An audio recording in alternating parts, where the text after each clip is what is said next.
linear. Let's call it DM theorem. Okay. Point number 1. Result number 1 of that theorem is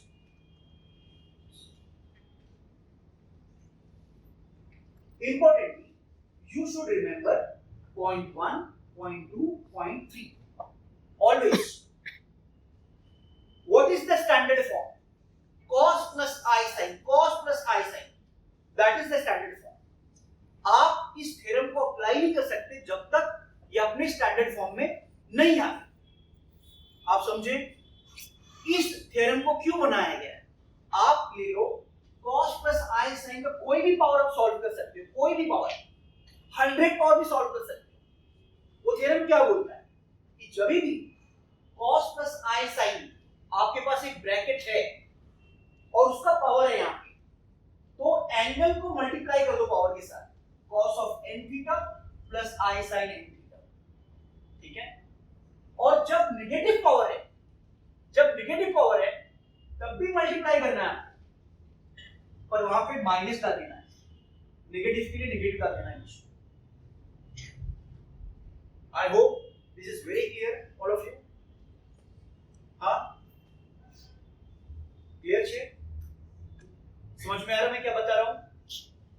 DM theorem कहां पे apply करते हैं? जब भी cos प्लस I sin का कोई भी पावर सॉल्व करना है, raise to 5, raise to 7, raise to 8. अब अगर आपको ऐसा मिल गया sin प्लस I cos, तो ये स्टैंडर्ड फॉर्म में है? तब क्या करोगे? एक बहुत अच्छा रूल है, जब भी sin को cos में और cos को sin में बदलना हो, और बदलना ही पड़ेगा आपको बदलना ही पड़ेगा sin को cos में और cos को sin में, जब वो स्टैंडर्ड फॉर्म में नहीं होगा. Is this into standard form? No. So what I'll do is I'll write cos of pi by 2 minus theta plus I sin pi by 2 minus theta. ये याद करना है, डायरेक्टली अप्लाई नहीं करना है.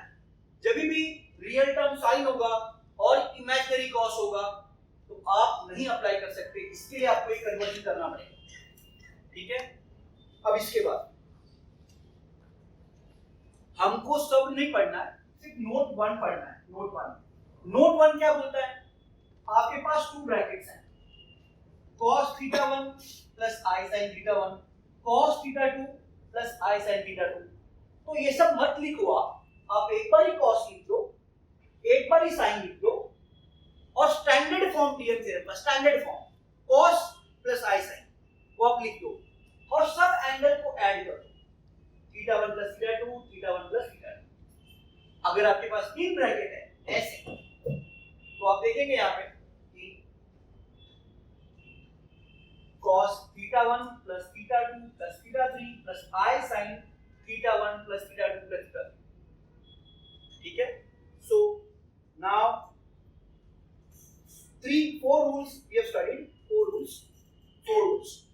Rule 1, rule 2, rule 3. Rule 1, real part needs to be cos, imaginary needs to be sin. Raise to n रहेगा तो उसको मल्टीप्लाई कर देना एंगल में. अगर sin cos रहेगा तो एक्सचेंज करना है उसको cos और sin में, pi by 2 minus theta use करके. और अगर बहुत सारे ऐसे ब्रैकेट्स होंगे, मल्टीपल ब्रैकेट्स, तो सबको cos कॉमन लिख के और sin कॉमन लिख के एंगल को ऐड करना है. Type 1 question. Cos 30 degree plus I sin 30 degree. पहली बात क्या पूछूंगी? पहली बात is real part cos? Yes. Cos है? It's okay. Is imaginary part sin? Yes. अब z क्यूब करना है, तो 30 into 3 is 90. Sin into 30 into 3 is 90. We all know cos 90 is 0, sin 90 is 1, so you get I. The same way you need to solve this question also. Okay, z raised to 8.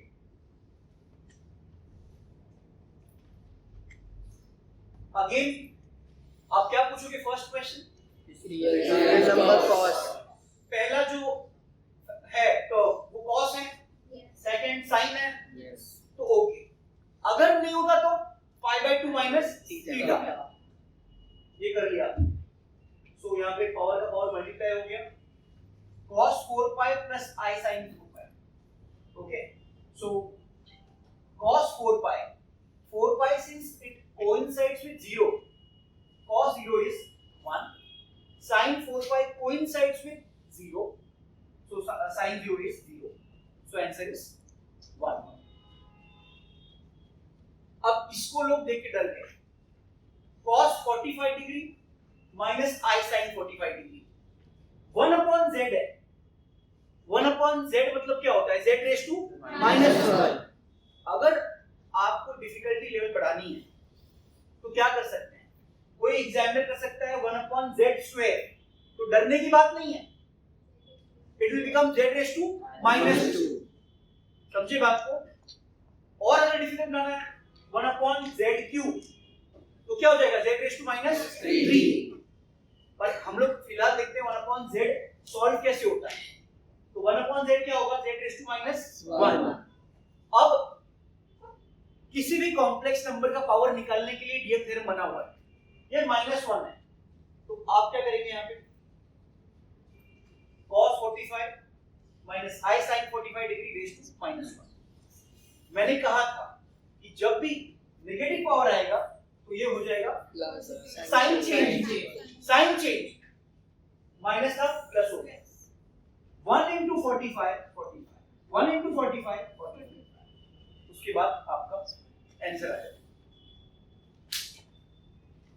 अब कई बार आपको उल्टा देंगे, 1 upon z बोल रहा है और आपको z निकालना है, तो z निकालने के लिए बेसिक थ्योरम है कि 1 अपॉन z इज z, तो आप करेंगे 1 अपॉन z, तो ये हो जाएगा cos 60 degree plus i sin 60 degree raise to -1।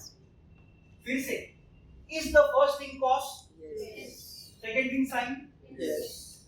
so same way it gets solved, and now we'll see for more varieties. Yes, the last rule that we learned, जो last rule देखा हमने कि काफी bracket होंगे आपके पास ऐसे, जहाँ पे कि cos sin हो, ठीक है? तो आप क्या करेंगे, उसको एक ही बार cos लिखना है, एक ही बार sin लिखना है। सबसे इंपॉर्टेंट स्टैंडर्ड फॉर्म को लिख देना है। स्टैंडर्ड फॉर्म क्या है, cos plus i sin, cos plus i sin। तो आपने cos लिख दिया, आपने i sin लिख दिया, अब उसके एंगल को कैसे लिखेंगे, 20 30 40 20 30 40 को ऐड करते हैं, ठीक है? So that was the last variety of find the product of 3 into some bracket and 4 into some bracket. Now इससे घबराने की जरूरत नहीं है, ठीक है? ये स्टैंडर्ड फॉर्म है, Yes. है या नहीं? Yes. ये भी स्टैंडर्ड फॉर्म है। अब ये 3 इसके बाहर है और 4 बाहर है, तो हो जाएगा 3 4 जा 12। अब वो फिर से जो थ्योरम था ना पहले वाला, जो पहले का जो थ्योरम था यहाँ पे, ये cos theta 1 plus i sin theta 1 cos theta 2 plus i sin theta 2, उसका ये एप्लीकेशन है। फिर से